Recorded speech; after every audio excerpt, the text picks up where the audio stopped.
The first time Hiroshi Arai heard the melody, he blamed fatigue. It was close to 9:30 on a drizzly Thursday night, and the Musashino line train he conducted rattled eastward through Tokyo's outer suburbs with its usual symphony of door chimes, ventilation hum, and politely stifled phone vibrations. Then, almost immediately, 2 seats away, a brief sharp sounded from another handset. By the time the train swayed into the next tunnel, a G and a sliding E fluttered from opposite ends of the car. 4 disparate notifications, yet they linked in his head like beads on a shamisen string. The opening of Sakura Sakura, the Edo period folk song his late father had once practiced until calluses split on his thumbs. Hiroshi turned to scan car No. 3. Most passengers were bent over screens, earbuds in place, faces haloed in bluish glow. Ringtones were frowned on these commuter runs. Tokyoites prided themselves on muting devices. But here they were. 4 tones, 4 different brands, 4 different message alerts. He shook himself, noted the time on his pocket watch out of habit, 21:34, and resumed his walk, chalking it up to coincidence. The second occurrence came the following evening, at precisely the same spot on the timetable. This time Hiroshi was ready. He lingered by the priority seats, ears pricked. Like the previous night, a clear A chimed out, followed by C sharp, G, E. Slightly hesitant, as if each phone waited for a silent baton. The fragment ended where the tune would normally ascend, leaving a ghostly unresolved phrase that clung to the fluorescent air. During his layover at Fuchu Homachi Depot, Hiroshi pulled out the leather notebook he customarily saved for unusual passenger incidents. He sketched a staff and penciled the notes. When memory conjured his father kneeling by the charcoal brazier, coaxing Sakura Sakura from silk strings, the past seemed to reach across decades and tap him on the shoulder. On the third night the pattern expanded. A low B joined, then a repeated E. The melody now covered 8 measures, scattered piecemeal across maybe a dozen handsets. Hiro wandered between cars with the practiced stealth of a conductor checking tickets. He could not tell which passenger's phone would chime next. The tones leapt unpredictably from a high schooler's cracked Galaxy to an office worker's iPhone, then to a grandmother's flip phone that looked older than the train. Yet none of the owners reacted. Either they used vibration mode as well, or the messages were silent to them. After the passengers alighted at Nishi-Funabashi and the train dead-headed to the yard, Hiroshi remained seated, notebook open. If the ringtones formed Sakura Sakura, why cut the tune into shards? He hummed the completed melody under his breath, tapping pencil to knee. His father's voice surfaced. Every melody is a map, Hiro-chan. Follow the intervals and you find where it wishes to go. Saturday morning, Hiroshi visited the company library at JR East headquarters by Tokyo Station. He told the archivist he was researching historical train jingles, half true, and requested material on folk songs used in station departure melodies. Among the dusty vinyl and reel-to-reel logs, he found no reference to Sakura Sakura. Instead, an annotated 1943 circular caught his eye. Imperial Railway encrypted orders once embedded in musical phrases to avoid telegraph interception. Each note correlated with a schedule digit. Rests indicated track numbers. Hiroshi copied the cipher into his notebook and hurried to his afternoon shift, heart sprinting faster than the express service he would soon helm. That evening the melody returned fuller than ever. Now the entire first verse unfolded, though still atomized among devices. Using the cipher, Hiroshi jotted beneath each note the linked value. A pattern appeared. 2, 1, 3, 4, 6, 2, 2, no. Rows of digits interspersed with slashes. Staring at them, he recognized the skeleton of a timetable, a list of times and platform assignments. But platform assignments for which station? He checked the railway's public database on his phone. The sequence matched no published schedule on the Musashino line. By Tuesday, the digits totaled 48, a complete day's roster, but scrambled. 1 rest too many, 1 repeated note, and a gap near the end. Intuition nudged him to consider not the published timetable, but the system that governed it. Atos, the automatic train operation system, controlling signals and displays throughout Greater Tokyo. If someone gained access and fed Atos false data even for 30 minutes, the ripple would paralyze the commuter web. Thousands stranded, potential for collisions if manual overrides lagged. But why broadcast the sabotage across commuter ringtones? The answer arrived via the station grapevine. During a coffee break chat, a maintenance tech grumbled to Hirotosh panel locks. Tinny, cherry blossom decals impossible to scrape off.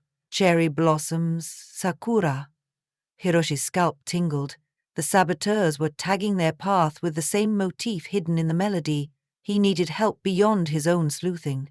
At lunch, he phoned Mika Tanzawa, a junior cybersecurity analyst assigned to JR East, whom he had met during a safety workshop. She agreed to meet at Tachikawa's staff canteen the next dawn. Over miso soup and natto, she listened as Hiroshi spread notebook pages before her, lines of notes and numbers like a composer gone mad. "You're saying each ringtone triggers according to the train's location?" Mika asked. "Or according to the schedule data broadcast by Atos," Hiroshi replied. "If they've breached the system, they can ping specific phones via Bluetooth or Wi-Fi beacons at exact segments of track. Each ping is a note." "Hiding data in acoustic fragments is clever," Mika admitted. "Commuters ignore random notifications. Station security microphones won't flag them as speech, but string them together and you've got a covert channel." She ran fingers through short black hair, eyes narrowing. "And this reconstructed timetable, look here, every platform number is shifted by 2. If Atos received these, it would route inbound trains onto occupied tracks." "Head on," Hiroshi murmured. "Tsudanuma Yard could become a rail yard graveyard." Mika closed the notebook. "We need digital proof. Tonight I'll ride with you, capture the Bluetooth packets, trace the source MAC addresses. If we find the origin server before they deploy the full score, we can stop them." Hiroshi's shift started at 1810. Mika boarded at Mitaka armed with a slim laptop and directional antenna disguised as a folded umbrella. She set up in the corner near the luggage rack, headphones clamped, code cascading on her screen. Hiroshi performed his usual rounds, greeting passengers, checking door safety, but his focus orbited her progress. A 21:34, right on cue. The A note danced through the car. Mika's console blipped. "Packet captured. Origin device hidden behind 7 relays, but I have a probable cluster in car No. 5, she said. Hiroshi notified the driver he was moving aft for a security inspection. In car No. 5, the atmosphere differed. Fewer commuters, more single riders staring out windows with unnatural stillness. Headquarters emergency protocols advised discretion, but Hiroshi's gut insisted visibility. He cleared his throat and made a short announcement in formal Japanese. "Ladies and gentlemen, tonight we celebrate the beauty of our nation's music. Allow me to share a memory from my father." Then, softly, he whistled the full Sakura Sakura melody. A subtle reaction rippled. 3 passengers glanced up sharply, eyes flicking toward each other, as if startled the fragments they'd been stitching suddenly came whole. Hirotashi noted them. A bespectacled salaryman with a navy briefcase, a woman in oversized headphones, and a teenager wearing a hoodie. Emblazoned with stylized petals, Mika, eavesdropping via the carriage intercom, texted. Salaryman's phone emitting strongest probe signals, possible controller. The train slid into Kashiwa at 21:48. The trio remained seated, despite most passengers disembarking. Hiroshi felt the hinge of fate creak. The railway creed drilled into him since apprenticeship echoed. In crisis, keep trains running, keep passengers safe. But every instinct screamed to detain the suspects. He tapped the door close buttons, watching the platform lights scroll by as they departed. Once the doors sealed, he approached the salaryman. "Sumimasen," Hiroshi said with a deferential bow. We've had reports of spurious Bluetooth interference affecting train operations. May I verify your handset settings? The man's reaction was immediate. His thumb jabbed the power button, eyes flicking not to Hirotoshi, but to the headphone woman, then the hoodie teen. A prearranged signal, Hirotoshi lunged, seizing the briefcase. The man shoved back, momentum swinging them against the seat backs. The train lurched and the briefcase fell, spilling papers, a portable router, and a string of cherry blossom stickers. The teen darted for the device, but Mika swooped from the aisle. Umbrella antenna turned baton, blocking him. Passengers screamed. Someone hit the emergency alarm. The driver's voice crackled. "Conductor Arai, report." "Security incident car 5, Hiroshi responded, pinning the salaryman's wrist. "Proceed to next station. Request police." The headphone woman yanked her earpads free, revealing a comms earpiece. She pressed a smartwatch. In the adjacent cars, a cascade of message tones erupted, not the measured 4-beat pattern, but a furious barrage, fifths, trills, discordant intervals crashing like cymbals. Mika's laptop squealed a warning. "They're dumping the full payload now, trying to override Atos defenses." Hiroshi tightened his grip, eyes darting to the window. 2 minutes to Kitakagane Station. Can you jam it? Mika dropped beside the spilled router, fingers flying over her keyboard. If I spoof Atos master control heartbeat, handshakes will fail. She connected an Ethernet cable to the rogue router, hijacking its channel. Columns of hex scrolled faster than passing signal lights. The Salaman twisted free, elbowing Hiroshi's ribs, and bolted toward the intercar door. Pain flared, but decades of platform cadence drummed in Hiroshi's legs. He chased, catching the collar just before the door slid. The man's phone clattered to the floor, screen cracked, launching one last chimer high D, the final blossom on the corrupted branch. Hiroshi stomped the handset, glass snapping like ice. In car no 4, more collaborators converged. 2 women with tablets, an elderly man with a pocket Wi-Fi dongle. Their expressions were of cultic fervor, as if sacrificing order for a frozen moment of chaos were a sacred rite. Hoodie teen flanked them. Hiroshi counted 5 adversaries, plus unknowns in other cars. Doors opened at Kitokogane. Station attendants and security rushed the platform, alerted by central control. Seeing uniforms, the conspirators scattered. Police tackled the headphone woman. The elderly man collapsed, pacemaker apparently failing. The salaryman wrenched away from Hiroshi and sprinted down the platform. Yet he paused beside a trash bin, slapping a blossom sticker onto the 8.0 access panel before vanishing into the stairwell.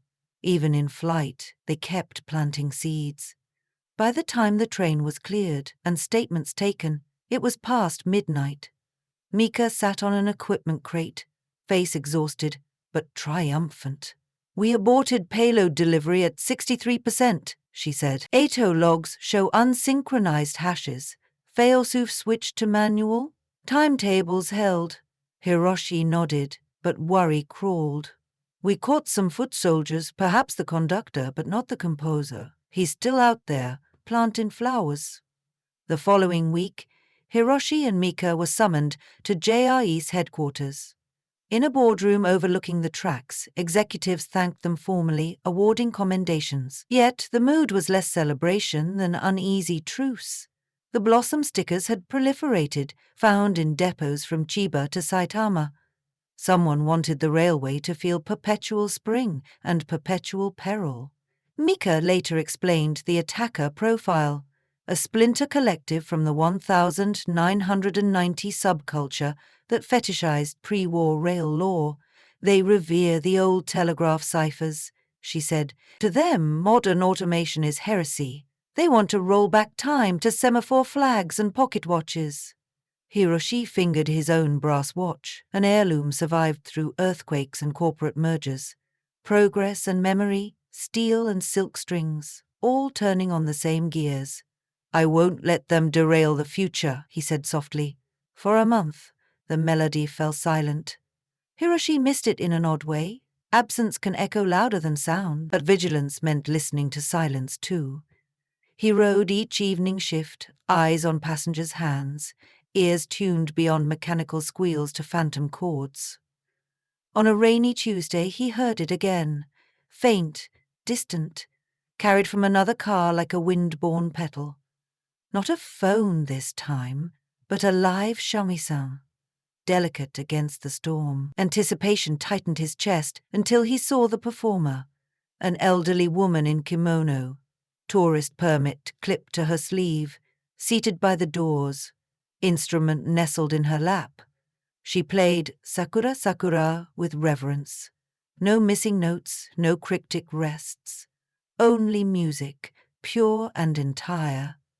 Passengers smiled, some recording, some humming along.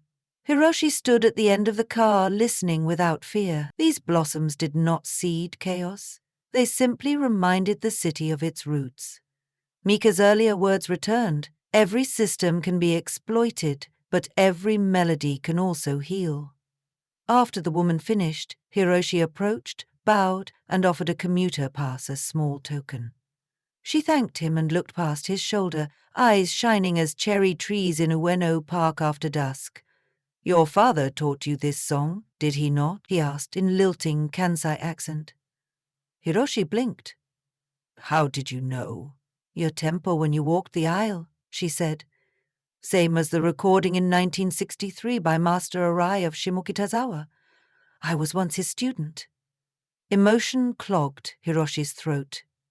He had chased a weaponized tune and found, at journey's end, an echo of his father's legacy. The ancient melody had ferried warnings, but also carried memory, binding strangers across time like cars in an endless train. When his shift concluded and he stepped onto the silent platform, night air cool and sharp, Hirachi raised his pocket watch, 23:59. 1 minute before the new day's timetable.